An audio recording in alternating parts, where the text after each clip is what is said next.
Le bilan 2019 de l'immobilier est doublement historique, avec d'abord un niveau de transactions exceptionnel. C'est symbolique, mais la barre du million de ventes a été franchie pour la première fois sur 12 mois cumulés au mois de septembre dernier. Quant au prix, ils surplombent de plus de 3% leur ancien record du troisième trimestre 2011 et sont à un sommet eux aussi. Volume et prix sont donc à des niveaux inconnus. C'est assurément une très bonne nouvelle pour les agents immobiliers, pour les propriétaires, dégagés de toute charge de remboursement dont les biens sont situés aux meilleurs endroits des grandes métropoles ou des régions stars. Mais pour les autres, le millésime 2019 n'a rien d'un grand cru. Les prix s'envolent, mais à quel prix? Celui d'un effort devenu démesuré. Il faut 4,4 années de revenus pour acquérir un logement standard. C'est très loin de la norme, 2 ans et demi, qui a prévalu du milieu des années 60 jusqu'au début des années 2000. Cet effort a été rendu soutenable par un recours massif à l'endettement et à l'allongement de la durée des prêts auquel s'est ajoutée depuis quelques années la faiblesse des taux. Mais le bouchon a été poussé un peu loin. À plus de 96% au deuxième trimestre 2019, l'endettement des ménages français représente désormais près d'une année de leurs revenus. Ça aussi, c'est historique. Et ce n'est pas le crédit à la consommation, qui représente à peine 15% de l'ensemble des encours de crédit aux particuliers, qui pèse dans la balance, mais le crédit à l'habitat, avec un nombre de prêts accordés en hausse et un montant moyen également en augmentation. Parmi les principaux pays de la zone euro, c'est désormais en France que le taux d'endettement des habitants est le plus élevé, devant l'Espagne, devant l'Allemagne, devant l'Italie.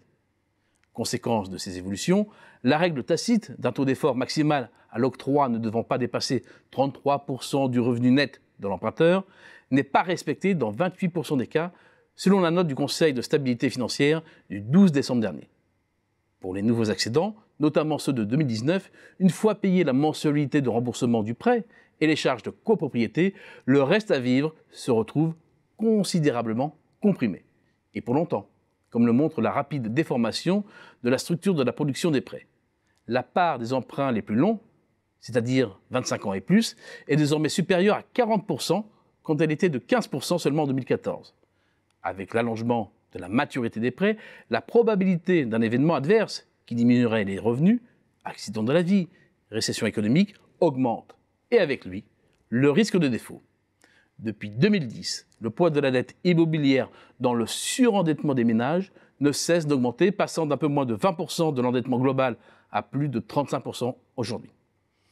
Faire face à des contraintes financières toujours plus lourdes pour devenir et rester propriétaire impacte bien évidemment les relations entre les couples.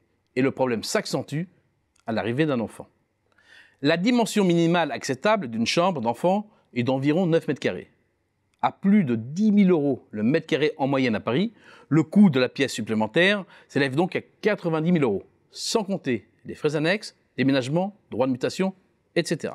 Et de 40 000 € environ dans d'autres grandes villes. Pour beaucoup, l'alternative est soit de rester en place, mais c'est au prix d'une suroccupation spatiale avec le problème de promiscuité qui y sont liés, soit un éloignement du centre avec bien souvent à la clé des temps de transport qui s'allongent. Avec ce double écueil.